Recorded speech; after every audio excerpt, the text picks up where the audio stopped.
Hey guys, Steve from PC Budget Solutions here, and this is not an unboxing video. You will see a little bit of the power supply. This is the power supply I'm using for the Ryzen build, which should be here tomorrow, I'm hoping. This is the EVGA G2 550 watt 80 plus gold power supply with modular cables. I do have cable mod cables coming for the build, but purpose of the video. There's not a lot of updated or good information about how to purchase a power supply. Of course, you go to Newegg, you type in a random wattage, you hit buy, but are you spending too much money, not enough money, or things like that? So that is what this video is going to cover today. So the why, and two words. It's referred to in the industry as spectacular failure. So that is when your power supply goes kaboom. Not necessarily catches fire, but it can take out your entire computer.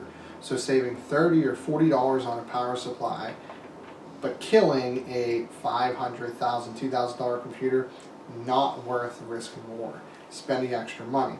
But some other things is delivering clean energy to your processor, video card. If it's not getting the right amount of energy, it can cause them to overheat and cause premature failure there, even if it doesn't take out the rest of the computer. And your power bill. Yes, we're only talking it could only be $20 or $30 a year, but it can definitely add up if you have multiple computers. A couple things to avoid. Anything cheap. If you're looking, and I don't mean $50, I mean $20. From no-name brands, which is another thing to avoid, like Logitech, Diablotech, other house brands that, Roswell's okay, but there's better power supplies under $50 that you can go with. So really stick with your main brands, your EVGA, your Corsair, your Seasonic, any of the companies that are making, what's referred to as an OEM. So there are major manufacturers that make them for those companies. Superflower would be one of them. HEC, there's a lot of underlying, so there's a lot of research involved with that, but just avoid the no-name brands and do your research. If in 2017 you see something that says peak wattage, that's rare, and it should be avoided.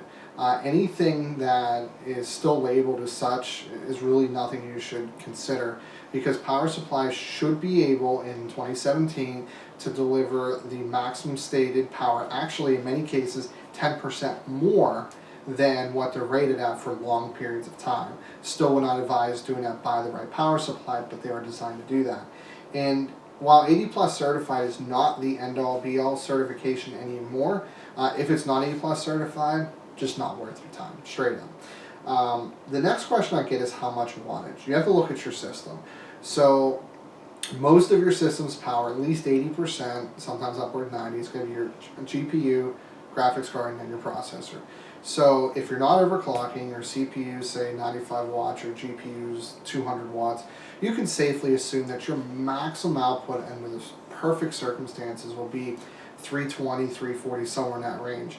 Not much more than that. So a power supply 450 or higher would be perfect. Probably more than what you need, but would be ideal in that situation.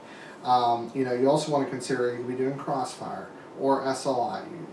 Are you going to be running a lot of RGB lighting? Are you going to be doing custom water cooling? Do you have a pump? There's a lot of websites, Corsair and I believe Cooler Master both have wattage calculators. Use those, pretty good tools to work with, at least give you a better idea of what you're looking for. But too much wattage is a bad thing. So, for example, Corsair AX1200i, great power supply, really expensive but great power supply. If your idle is, say, 100 watts, you're not going to be at the 90% efficiency that's rated at, because when you look at 80 plus efficiency, even 80 plus platinum only goes down to 20%. So below 20% efficiency, or 20% power draw rather, you're not going to be 80+% efficient. You can be 60. You could be pulling 160, 180 watts from the wall and only using 100. So that is where the 80 plus certification comes at. Anything 80 plus has to have a minimum of 80% efficiency rate, converting 120 volts AC to the 12 volt rail DC. So what that means is if your power supply is calling for 500 watts, or your system rather, your power supply needs to generate 500 watts, it will actually draw roughly 600 watts from the wall at 80%. It will lose 100 of that into transition and deliver 500 watts to the system. That is what the 80 plus certification is made for. So, you know, at 20%, it has to be at least 80%, 50%, and 100% all need to be over that. So real quick, 80 plus, which is the base certification, is going to be 80%. 80 plus bronze will be 85. 80 plus silver is not really seen anymore, but I believe that one is 87 or 88. 80 plus gold is 90. Platinum is 92, and titanium, which is newer standard, is 94. Now that's on United States power. Overseas, they're even more efficient because they have more power to work with. But get the power supply that's within your range. Do not overspend, because you can put that money into a better system. A couple recommendations. If you have less than $50, you can still get a power supply. EVGA is 500 watts and 80 plus certified.